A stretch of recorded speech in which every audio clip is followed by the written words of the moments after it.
यहाँ पे विकराल नाग तो क्या कोई नहीं है। अवश्य मुझे भयभीत करने का प्रयत्न किया था देवराज इंद्र ने, किंतु अच्छा ही तो है, अब कोई बाधा शेष नहीं है। मेरा कार्य और सरल हो गया।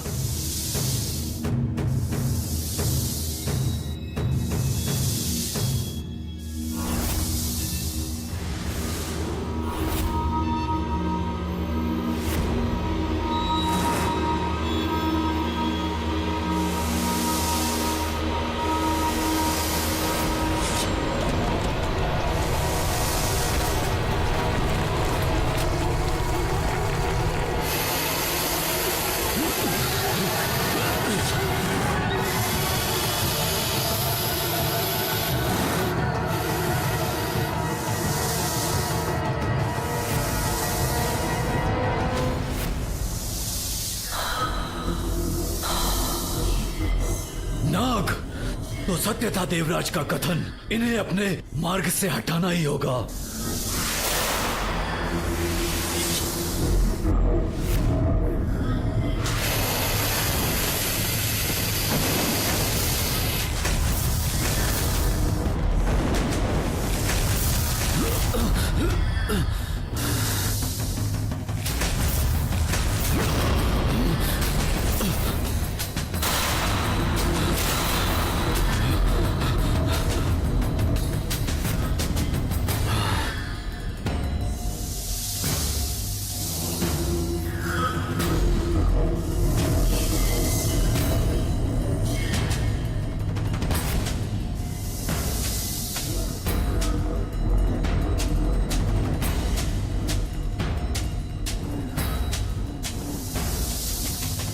समय बीतता जा रहा है।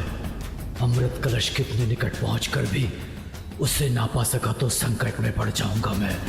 नहीं, असफल नहीं होगा सिंदूरा।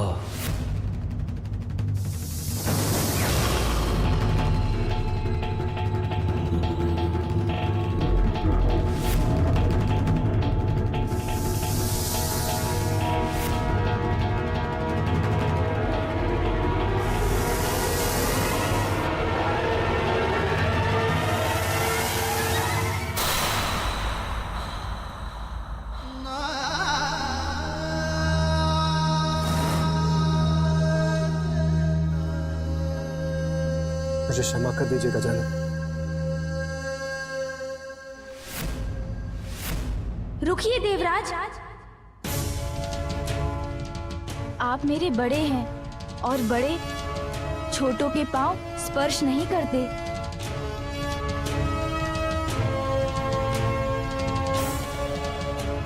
अपितु मेरी माँ ने मुझे सिखाया है कि अपने बड़ों का सदैव सम्मान करना चाहिए। यदि आपको किसी से क्षमा मांगनी है तो मेरी माँ से मांगिए।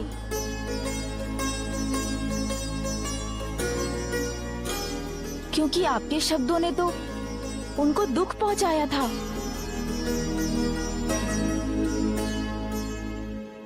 आप सर्वथा उचित कह रहे हैं गजानन। मेरे अहंकार ने मेरे विवेक को हर लिया था और मैं मूर्ख आपका अपमान कर बैठा। मुझे क्षमा कर दीजिए जगत जननी। आप सभी के समक्ष ये प्रण लेती हूँ, अपने पुत्र को इतना योग्य बनाऊंगी कि वो अपने कर्म से देवता ही नहीं बनेगा, अपितु आप सभी देवता उसकी पूजा करेंगे। क्षमा मांगकर अपनी भूल सुधारने से व्यक्ति अपनी उस भूल से मुक्त हो जाता है।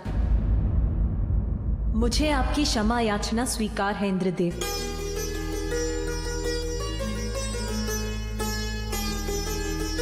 धन्यवाद माता, आपको कोटि कोटि प्रणाम।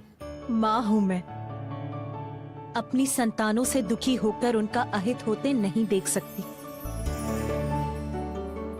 इसीलिए और विलंब उचित नहीं है देवराज। यदि मेरा पुत्र गजानन ही अमृत की रक्षा कर आप सभी की और समस्त संसार की रक्षा करने में सक्षम है तो वो अवश्य जाएगा। किंतु स्मरण रखिएगा देवराज, भविष्य में कभी किसी मां का अपमान मत कीजिएगा।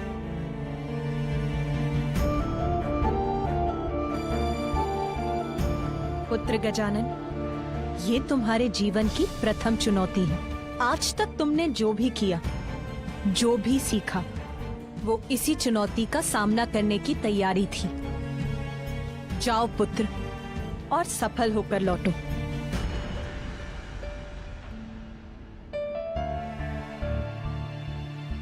आपका आशीर्वाद ही मेरी शक्ति है माता।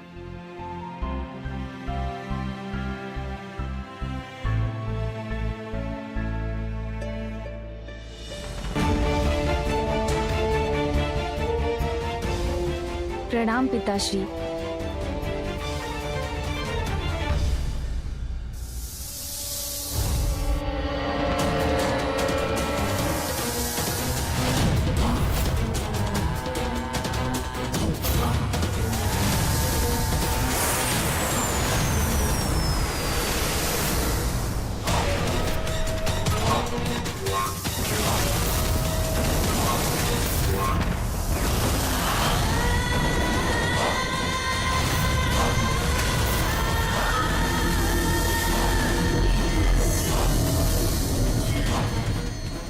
क्या करूं मैं? इनसे छुटकारा कैसे पाऊं? सूझ गया उपाय।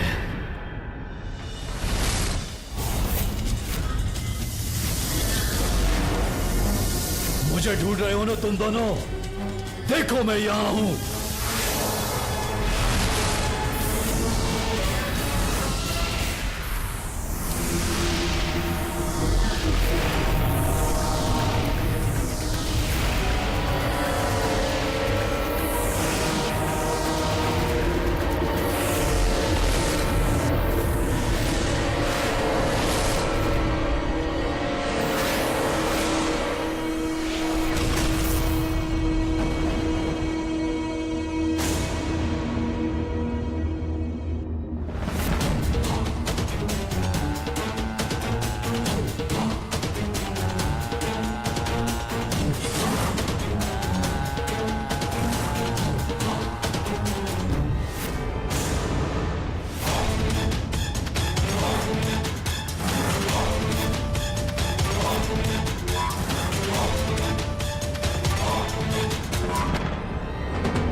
अरे अरे असुर जी,